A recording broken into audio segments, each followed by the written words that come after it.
Welcome to the Immerse Podcast. We are your hosts, Alex O'Keefe and Dan Ramsden. We are also founders of Immerse Recovery, where we are building the home of recovery for everyday and world-class athletes. We aim to immerse you in education via our guests, bring communities together, embrace positive change and help create solid habits that yield the path for our health and longevity. Right, here we go. Right, guys, welcome back to the Immerse Podcast. It's been a long time, Dan.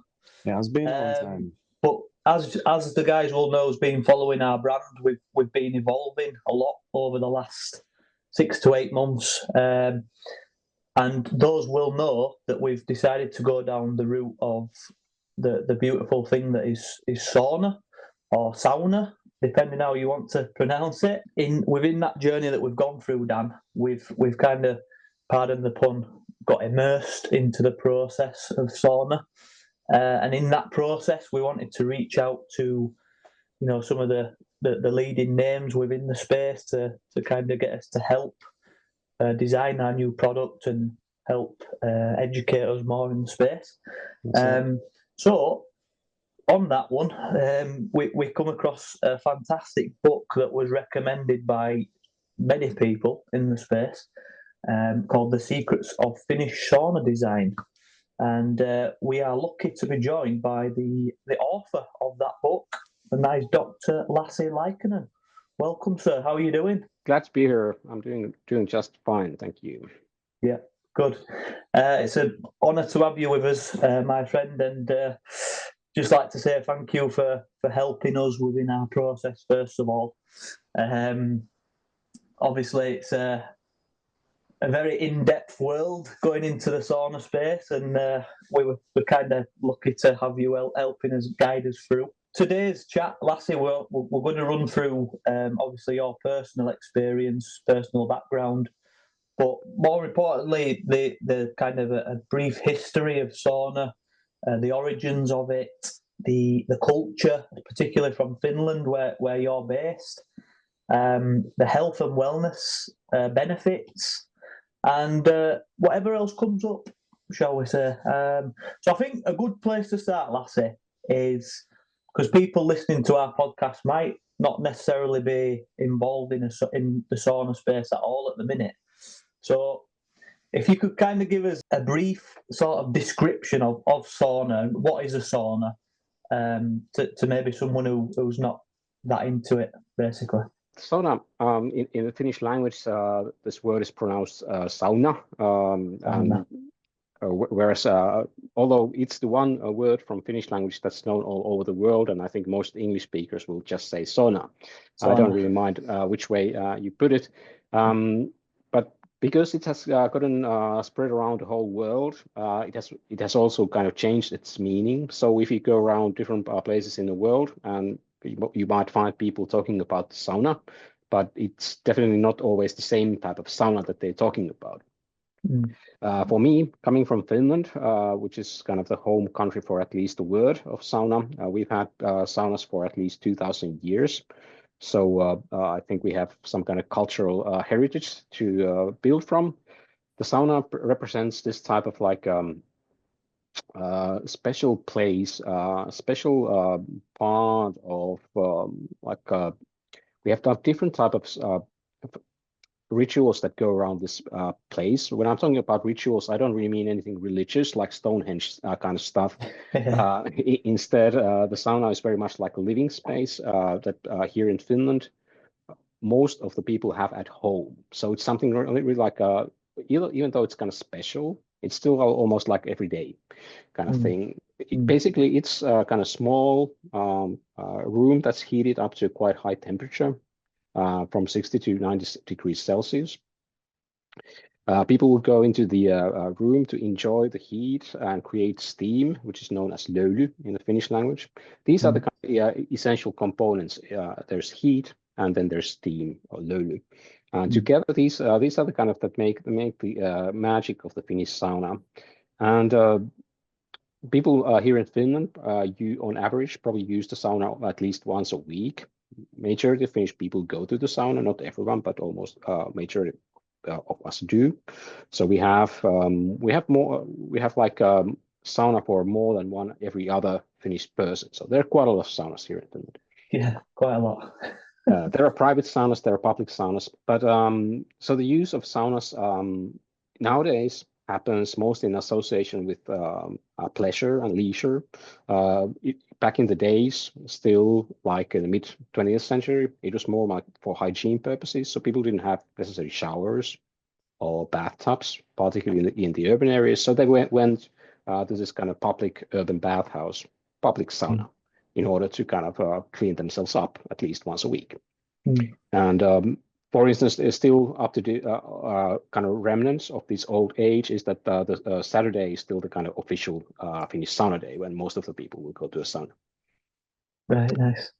Yeah, I think that's the kind of key to it. Sauna is kind of place for relaxation, also socializing if it's a public sauna or if you go use a sauna with your family members.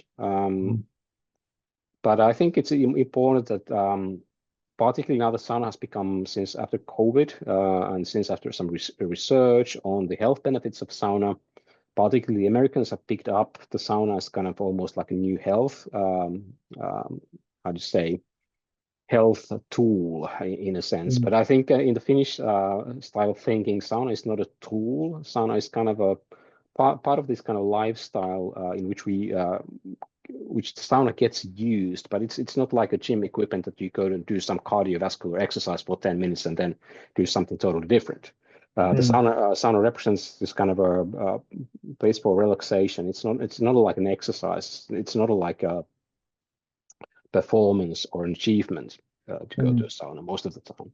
I mean, the sauna might have, because there's so many, saunas aren't so prevalent and there are so many different ways to use the sauna. Also here, there are all kinds of things might happen in sauna, but generally it's just like for good time, relaxation, and then kind of immediately feeling better.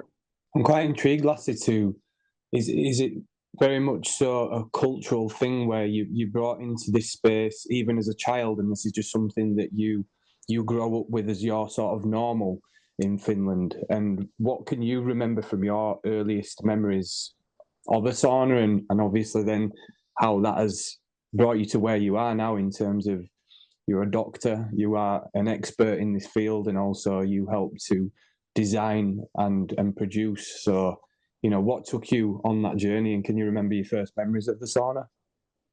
Yeah, I think like many Finnish kids, I have been to sauna as long as I can remember. So most of the kids are probably already in the sauna before they are born, because the Finnish women continue using sauna until they give labor. And so many women or mothers might bring their newborn babies into the sauna already at a couple of months of age. So very few memories from that time on. But so most of the people who've basically been born since like 1960s have been born into this kind of private sauna culture, so that people have been going to their own saunas as far as they can remember. So that's kind of a sauna world or sauna country that we're living here today in Finland.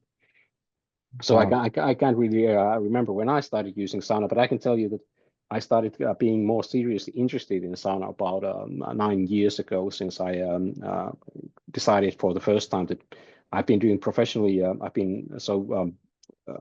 I still have like two professions. I work in the IT industry and doing digital design stuff. I've been doing that about 11 years now. And I got more into the sauna business about 9 years ago when I decided to design my first sauna for my personal use. And that project then turned into something more bigger than life, because I did finish my sauna about 8 years ago, but I've continued writing and writing about saunas and helping other people to design and construct saunas all around the world since then. At the same time, when I kind of was tackling my personal sauna design problem, I decided to kind of share my thinking and thoughts with the rest of the world by starting to publish this like a blog initially called saunalogia.fi, which has then transformed into. So I published the first book in Finnish about the sauna design in 2019. Then made an adaptation of the book in English, The Secrets of Finnish Sauna Design, which came out in 2021. It was actually translated this year into Japanese, so it's also now accessible for the people who learn, read and write Japan, and currently working on a new book, which was going to be about sauna construction. I'm intrigued by you mentioning, as young as babies are getting exposure to the sauna. Is there any sort of recommendations on time, for infants? Because we have children ourselves, and we're interested in getting them into. We want this for our listeners and for anyone who's connected to our brand. We want it to become how you guys think about the sauna, due to mainly the benefits that we've recently learned about it, but also it's a great connection tool for families, like you've mentioned earlier. So this is something that we are really passionate to push and to get this going in the UK. But on the children's standpoint, is there any sort of limitations and time restraints as to how long an infant should spend in the sauna? Well, yes. I mean, as the things are usually with the sauna, there is no kind of very clear clear cut limits on, because people will, even adults will tolerate like different time of exposure under heat, so it's kind of personal, and then you also get used to it once you do it more. I think particularly when dealing with children, it's kind of important to kind of maintain their safety in a sense that if the children start to feel unease, I mean, in Finland, a lot of the children get their own a little bit like pail or this kind of even like a plastic thing that they can throw water on themselves if they feel too hot. That might help for a short while. But then I think it's important that the kids are kind of feel free to leave. And that's what usually happens, that the kids don't necessarily, like my kids, never were very kind of eager to get into the sauna or stay very long in the sauna. They can stay, for instance, they can stay seated in the lower part of the sauna, as long as if it's safe in terms of there's like a guardrail around the heater so that they don't accidentally get in touch with the heater. So that helps if you seat it lower. But I think nowadays, I think one of the best inventions for the glass door that is now kind of very normal structure is that if you have like a bathroom area with showers and whatnot, then you can have the kids can play in the bathroom area, maybe having like a small bathtub, and then the adults can kind of spend time sitting in the sauna, and then they can see the kids in the bathroom through the glass door. That has been maybe the best kind of use for the glass door. So that kids have kind of freedom, so that you don't kind of force the kids stay too long, because the physiology of small children is slightly different from adults, so they don't sweat as much, and they have like a different kind of ratio of like an area of skin to the whole mass of the body, so they heat up faster than adults. So they can't really stand a similar amount of heat that as adults do. So interesting. And once they learn to talk, they will kind of be very vocal about how long they want to stay. So. Yeah, we so the three kind of models that we've got with our saunas at the minute is obviously we've done 4, 6, and 8 person size, and we decided, because we've got 3 kids between us, so we've decided to call the saunas after each of our children. So the smallest one is the Bodhi, which is my daughter, and then we've got the Poppy and the Louie, which are Dan's kids. But we got my little daughter Bodhi into the sauna for the first time last week, didn't we? Yeah. We got her to obviously safely put some water onto the stones, and she loved it. She loved it, didn't she? So that was special. Of course, yeah. There are a lot of like very huge individual differences among the kids how they like the sauna. I mean, even some pets and dogs even like to go to sauna, even though the dogs can't really sweat, so they can't really stay there very long. But some of them do, and some of them don't. So, and that might change over time, particularly for the kids. Like my daughter, she didn't really like sauna until she was like 8 or 9, and then now she started to go there every time she can. That's brilliant.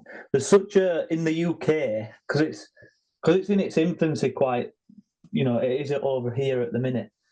When you talk about young children or kids going into the sauna, it's kind of like it's a bit of a taboo thing. Alarm bells start It's ringing. like, child abuse. Yeah. So I'm just wondering why is it to do with a lack of education over here, or is it a cultural difference? What do you think? Yeah, of course. I mean, as we were communicating about this talk, and you had quite a lot of interest about the sauna culture and what is kind of special about the Finnish sauna culture. And of course, it's the fact that because as all of the Finnish people are born into the sauna thing, where which might seem quite odd to foreigners, so that people will actually get naked and go to this hot box. Why on earth will they do that for? So I think that means that in the Finnish culture, we've got quite a lot more tolerance towards different kind of things. And for instance, for my new book, I was writing that it's surprising that even in public sauna settings, there's relatively little amount of, for instance, sexual harassment or anything like that going on. Despite the fact that people are kind of spending in very scarce clothing time among possibly total strangers. Whereas if a lady goes to a nightclub here in Finland, they're probably going to get some kind of harassment, more or less, even though they are kind of fully clothed, or might be. So the sauna is kind of interesting and safe and like a special place in the Finnish culture, that people appreciate the fact that there are certain things that happen in association with sauna, and sauna is kind of it's been held in kind of special esteem, so that I don't think nowadays in the old times, not only in Finland, there were laws that made it kind of like that all the crimes that happened in sauna were especially kind of harsh. You get kind of harsh sentences for anything that happens during the sauna, but I don't think that exists. But people still kind of still think about that sauna is kind of very special. It has its own rules in kind of way. It's a sacred space, I guess, isn't it? We've had a sauna this morning. We had 2 minutes in the ice bath, then sauna, and as we were doing that, we met a stranger, and then we sat and had a really good conversation, talking about all sorts of things, careers, and just a really good connection. Yeah. And you don't usually get an opportunity to have a conversation like that with just someone that you've just met within 30 seconds, and then that one thing just is the connection tool, and that's what we really like about it. And the fact that we get to slow down and be present in that moment without looking at emails and concentrating on our phones, and we live at such a fast pace, and I think that's the beauty of what this is and what it represents, and we really like that cultural side of how you guys see it, and that's what we want for people in the UK to understand, that this is a good thing, not only for the health benefit, but just how it makes you feel. Yeah, I think that's definitely the right direction to go. So that I think also in Finland, people have been more recently kind of rediscovering the more like social aspect of sauna. So we've had like a new wave of public saunas being built here. So I kind of personally see the kind of timeline and development of the Finnish history of the Finnish sauna, so that we have kind of prehistory of the Finnish sauna, which dates somewhere like 2,000, 3,000, 4,000 years ago. Then we have this more like closer to the history. We have like an era of permanent habitation and saunas. Then we've got these kind of private saunas, which happen like mid 20th century, when electric heaters and new wood burning heaters are being invented. So people can rebuild very small saunas in association with their homes and apartments. And now, like very recently, we've seen this kind of like a fourth wave of the Finnish sauna, in which people are once again building more public saunas, because the public saunas almost died out because of these private saunas. We had like hundreds and thousands of private saunas being built in the late 20th century, and that kind of decreased any need to have public baths. But people are now kind of rediscovering the public saunas also here in Finland. So what happens when the kids get older? Maybe they start liking sauna, and then they start asking you for money constantly. I've not got that there yet, but you have done. I understand that one. Oh my god. The bank of Okay. God. Okay, so if we try to get back on track, I think now we've been talking about the history. I was explaining that we've had different kind of periods in the Finnish history of the sauna. We discussed a little bit about the culture of the Finnish sauna, because I think it's important to understand about the Finnish sauna that we have, like, around the world, different types of sauna cultures. Some of those sauna cultures around the world are more similar to the Finnish sauna.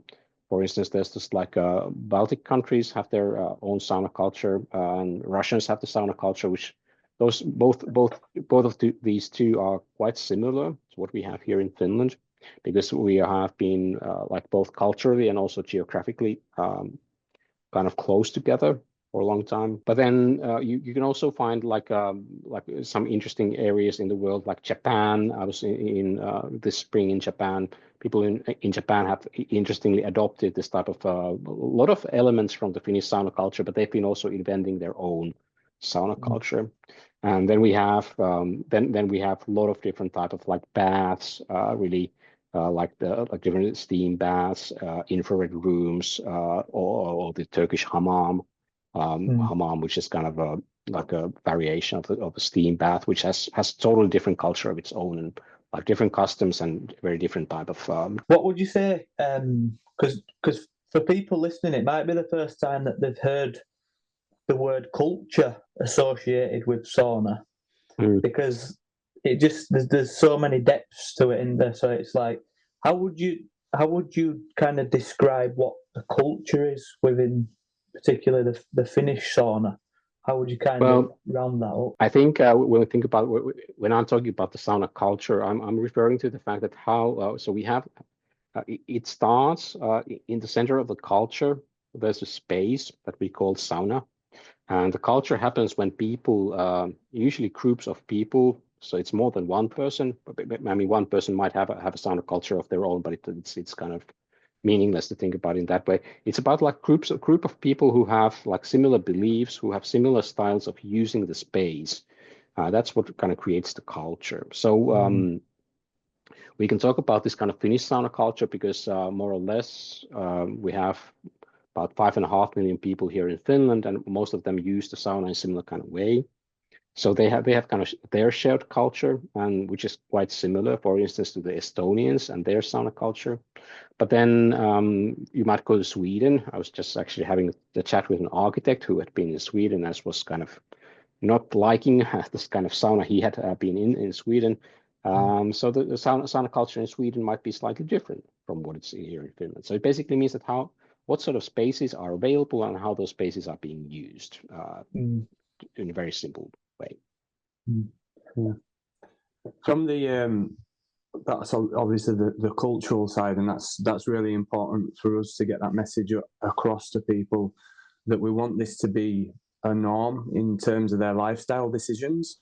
Saunas have been around for decades over here as well, and it's something that I have used intermittently throughout my life, but never seen it as important as something as exercise. Did you know, or did you believe that it was up there in terms of the importance of it to run alongside exercise until the recent studies came out?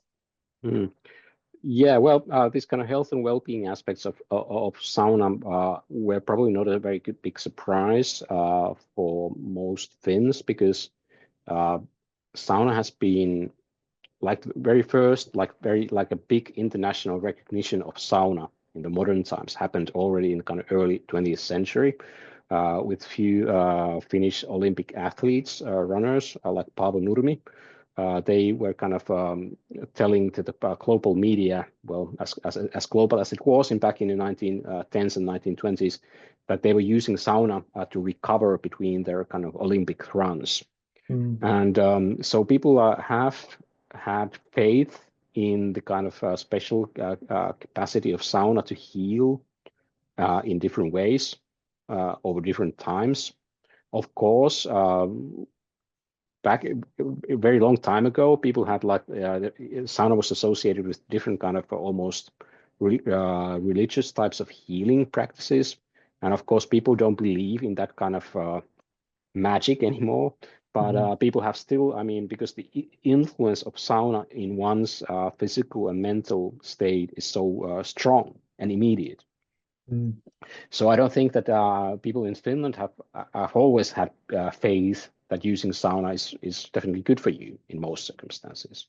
So scientific research that has come out in past 10 years there's been like scientific studies about sauna for actually centuries, but now most recently the past 10 years here in Finland, very strong data to indicate that sauna can have different types of health benefits. I don't think it has kind of surprised the layman. Of course, I think some medical practitioners have probably been surprised by the strength of the results, because there's like some findings regarding, for instance, Alzheimer's disease or dementia or cardiovascular disease, which are like surprisingly big effects being found. Unfortunately, I lost my grandma to dementia earlier this year, and when we found out the study that was linked to that really struck a nerve with me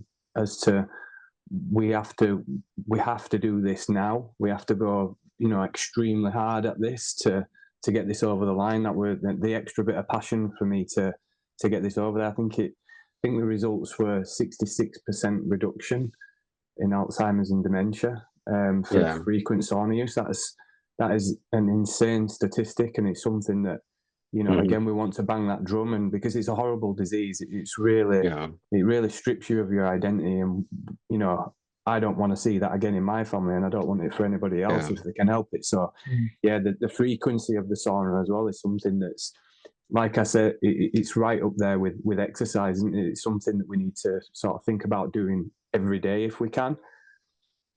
It's kind of funny that based on the kind of most recent scientific findings, it seems that the sauna has the potential to be quite a lot of have a lot of different kind of health benefits.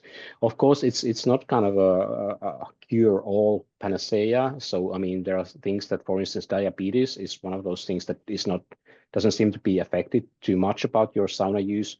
And unlike some have been writing, sauna is not really kind of substitute for all physical exercise. So you shouldn't kind of give up exercising and switch to using sauna.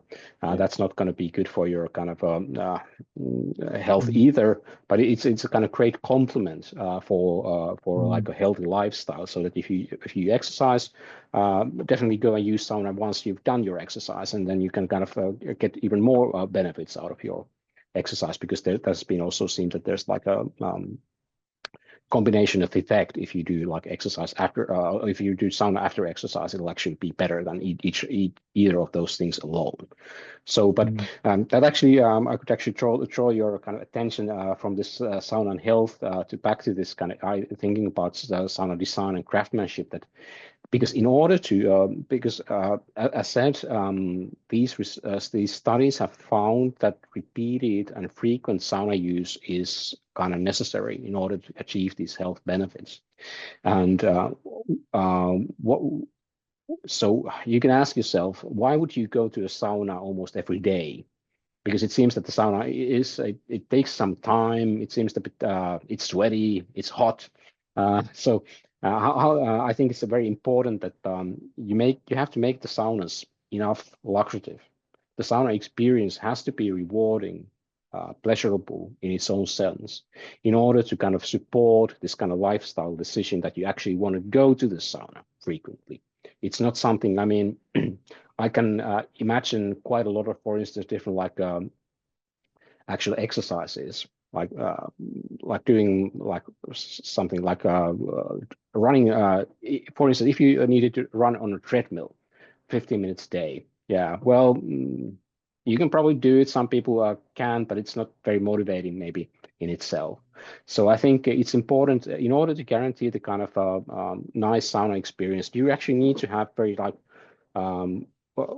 well-designed and carefully manufactured sauna that will kind of support so that you actually can get this kind of nice experience of the time that you spend in sauna. And that will motivate you to go to the sauna again and again. So you can actually wait. You can't wait until you get back to the sauna.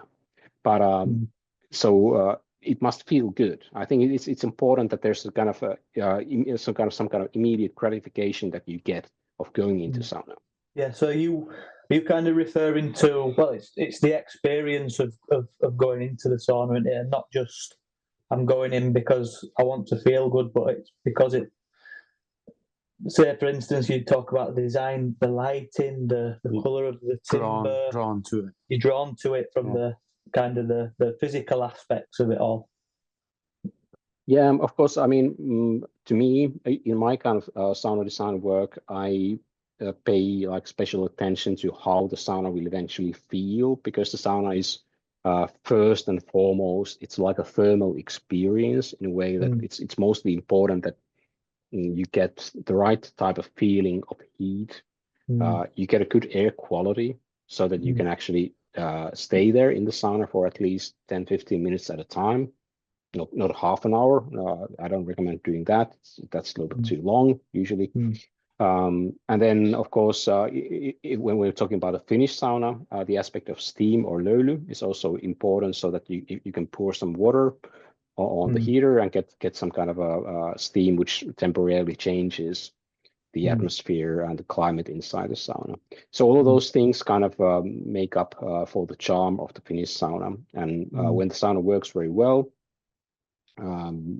then it should be definitely like pleasurable experience in itself. So it's not like agonizing exercise that you need to endure for 15 minutes a day in order to rid yourself from any kind of chronic disease. Yeah, you just mentioned the duration there. So from what we know, is this correct that anywhere between 14 and 17 minutes seems to be sort of a go-to figure? Any less than that, not quite enough. Any more than that, you're overstepping the boundary. And if that is the case, what is the ideal temperature, or does that vary per individual? Well, based on the research, so there's been the most kind of interesting research in the past 10 years has been all coming from a research group from University of Jyväskylä in central Finland. They've been looking at the data in which people have been this kind of like longitudinal data when there's been at least like 10 years of time when they've been studying how healthy people are, how much they've been using the sauna.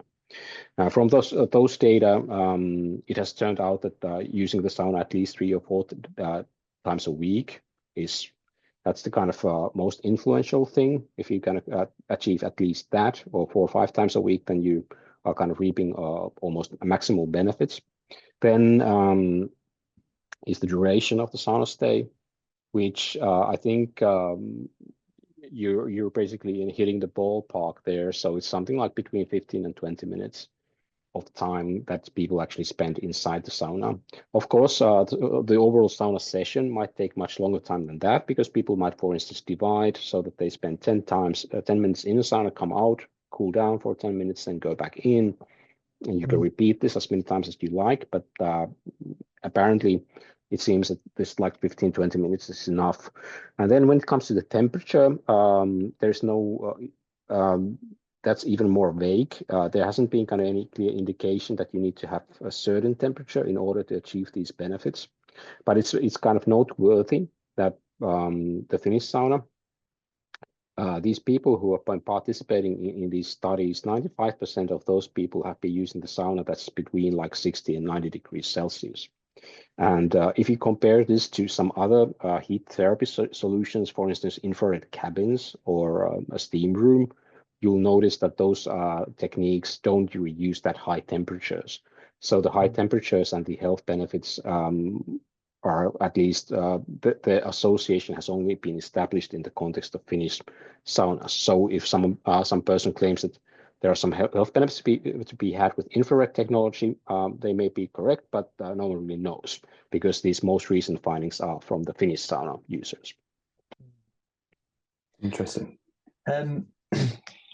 I've just, if you can, Lassie, if you could kind of, for people that are listening that are wanting to try, like you say, an authentic Finnish style sauna, can you just kind of paint a picture for us? You're walking through the door.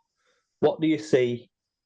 What's on show? What are the features there? And just to help people kind of select, the correct or the Finnish experience, really. Yeah, well, so the basic elements of the Finnish sauna are quite simple. So we've been referring to this hot room over and over again. So basically, where it begins is at the door.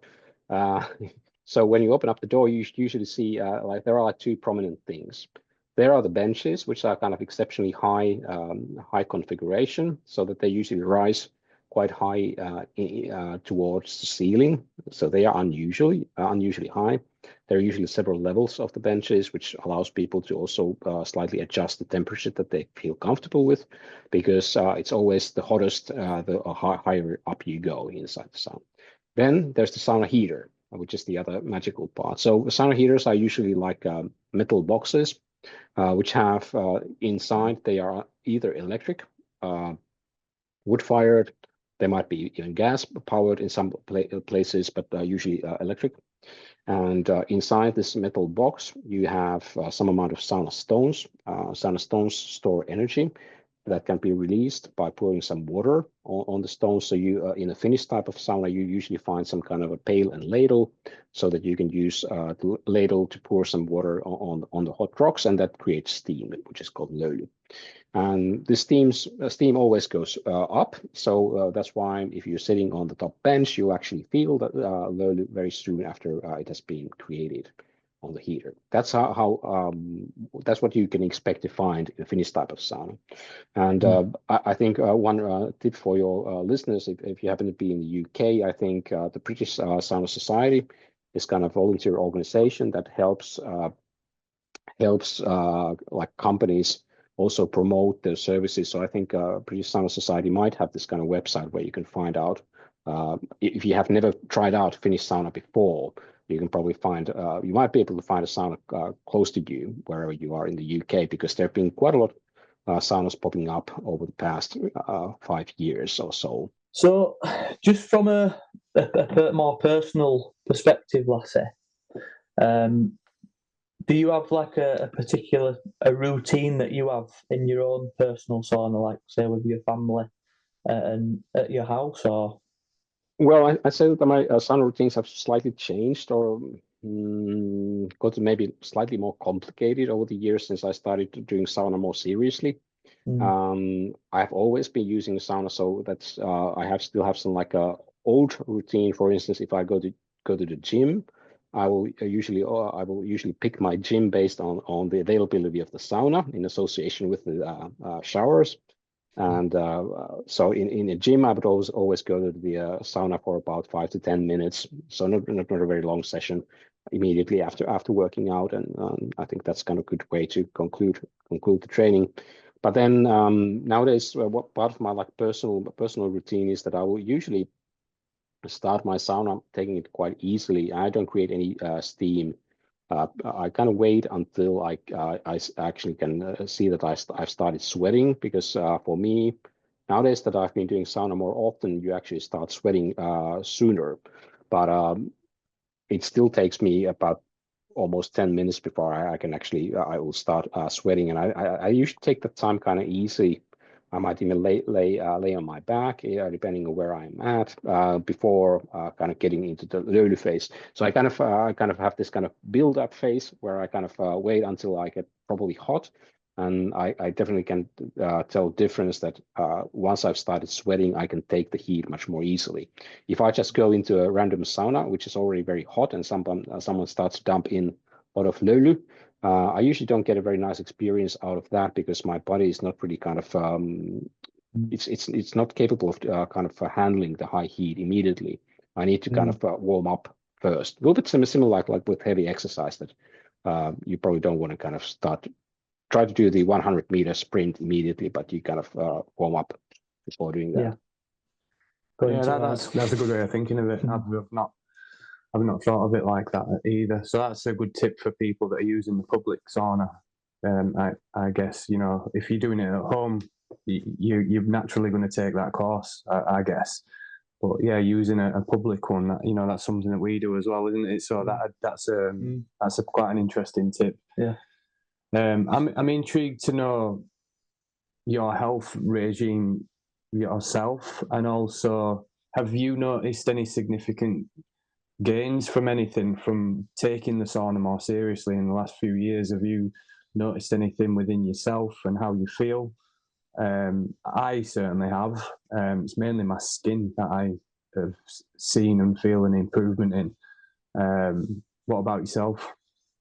Well, I have to say that, of course, my sauna use has been kind of gradually increasing over the past 8 or 9 years since I've been more serious into this. But of course, even before I started my kind of current intensity of sauna use, I was already kind of quite frequent sauna user. So the change hasn't been that drastic.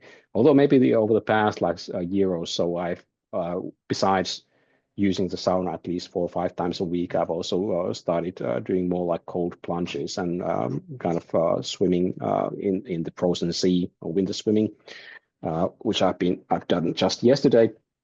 I think all of these things combined do kind of make me feel different. I think for me personally, I think the sauna is very important for like de-stress and de-stress and kind of reducing anxiety because I said I've been basically working 2 jobs, so this is it's kind of heavy, and while having also family matters to take care of, I think that usually builds up different type of stress. So I think it's good.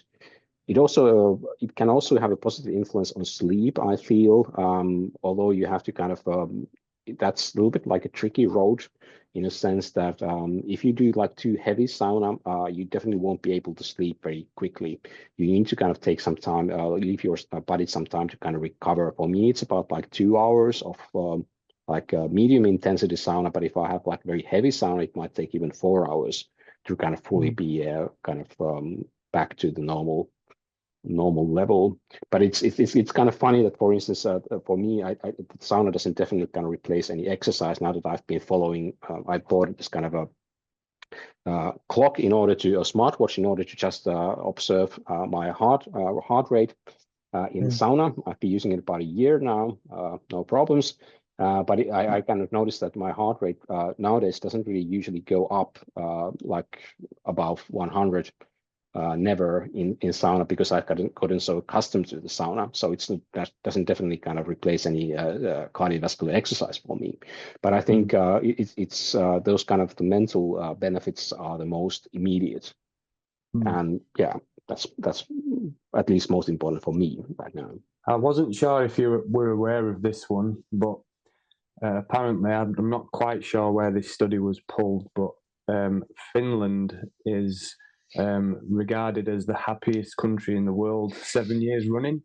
Was you aware of that finding, and what are your thoughts on that? And for me, if that is the case, it has to be something to do with this lifestyle choice that you all make. And again, when you speak about reducing stress that's connected to the sauna, I think we're all guilty of being chronically stressed in one way or another, juggling lots of different plates.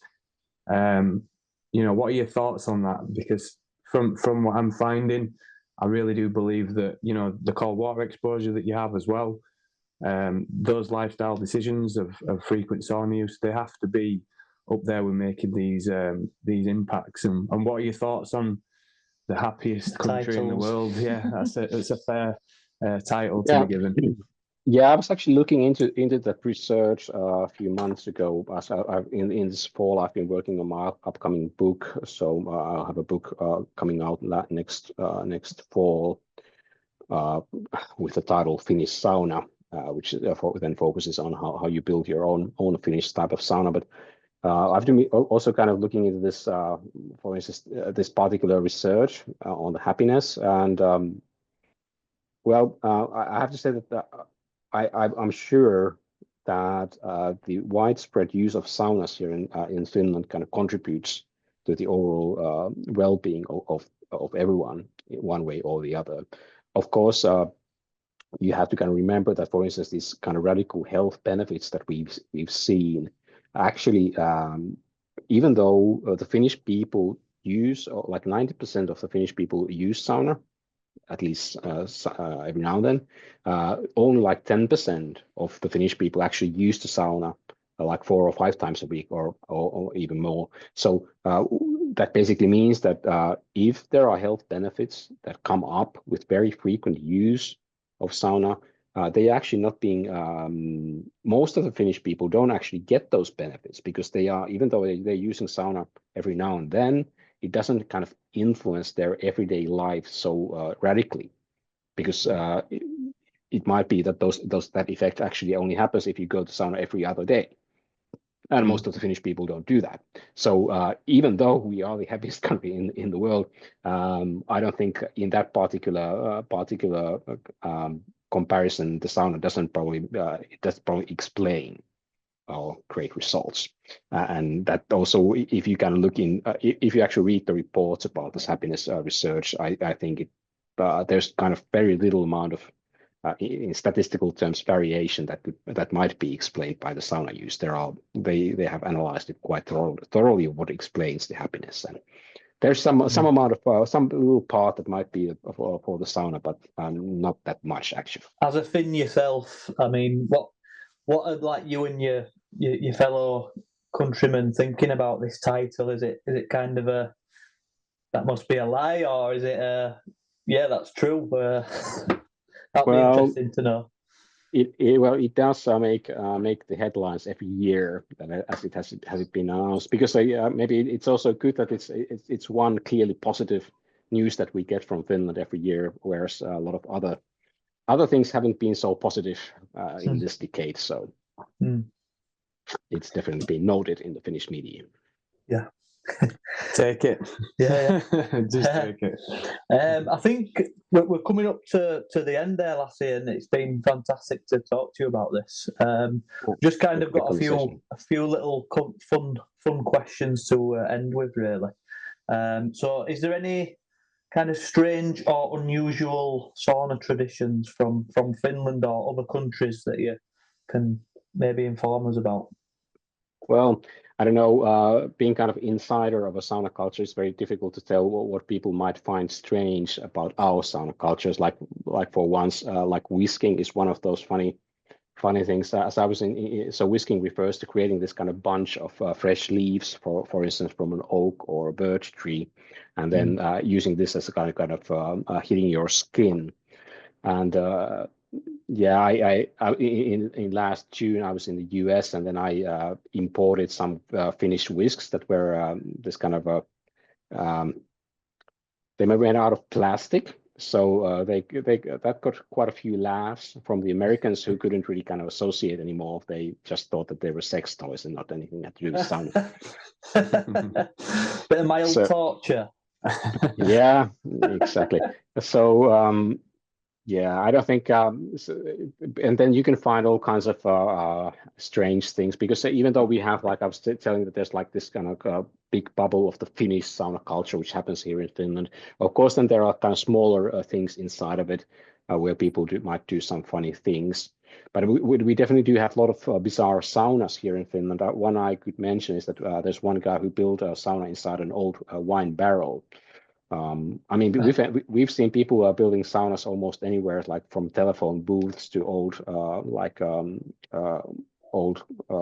cars and whatnot. There's been always kind of competition who can create the smallest sauna. But this wine barrel sauna was actually quite funny, because when you heat it up and then you create steam, you can actually get this kind of amazing taste and odor of the red wine that's been barrel. Nice. That adds to the experience. That's very indulgent. Yeah, I'm very unusual. That's I've never experienced that anywhere else in sauna. Nice. Not in a sauna, not anywhere else. If you could build and design a sauna anywhere in the world, where would it be? I would like to design a sauna for Mars, but I actually already did that. So if you think about the world, it would probably be Antarctica, or maybe Greenland. Somewhere this kind of where it's extremely cold. It would be nice to have this kind of extremely warm in contrast. What would it look like? Well, maybe something with a lot of glass, so you can actually kind of appreciate the difference between inside and outside. Yeah. But I haven't really yeah. Because as I did this kind of a mock-up of how the sauna for Mars could look like, and the Mars is a relatively kind of boring environment, to tell you the truth, just like a desert. I get the feeling you're kind of like the Elon Musk of the sauna world, taking sauna to Mars. Yeah, just without the money, but yes, definitely. Yeah, I think that's it, really. Dan, have you got anything else? I'm happy, thank you. It was a really insightful conversation. Really enjoyed it, and just want to say personally, thank you for helping us with our design. There were definitely things that we did not know about that you have helped us with, and in terms of the experience and how it should feel. And after a few attempts, we definitely nailed that. So we're really proud to have you on board, and we appreciate the conversation today. Yeah, great. I mean, one of the reasons I kind of continue doing this is that it's really good that whenever I get a feeling and a real chance of being able to help someone who's trying to kind of push the sauna and kind of help people to kind of get these nice sauna experiences anywhere in the world. And I think it's important that being able to kind of help you so you can kind of create better products which will help then people get these kind of nice sauna experiences in the UK or wherever. I think it's important. So thanks for getting in touch in the first place. Yeah, thank you, mate. Yeah, it's like a beautiful domino effect, really, isn't it? You're helping us, we're helping them, and they help their own people. So yeah, thank you, mate. I really appreciate it. And we'll continue to push the good message. And when's the book coming out? Well, I hope we've basically agreed that it would be next September. So yes, September, exactly. So still some waiting to do, but it's coming. It's coming. There we go. Excited. We'll definitely share it our end anyway, Lassi. So again, thank you, and thanks for everyone that's listened. Yeah, and we'll see you again soon. Yeah, thanks. Okay. Thanks, Lassi. Thank you. Thank you.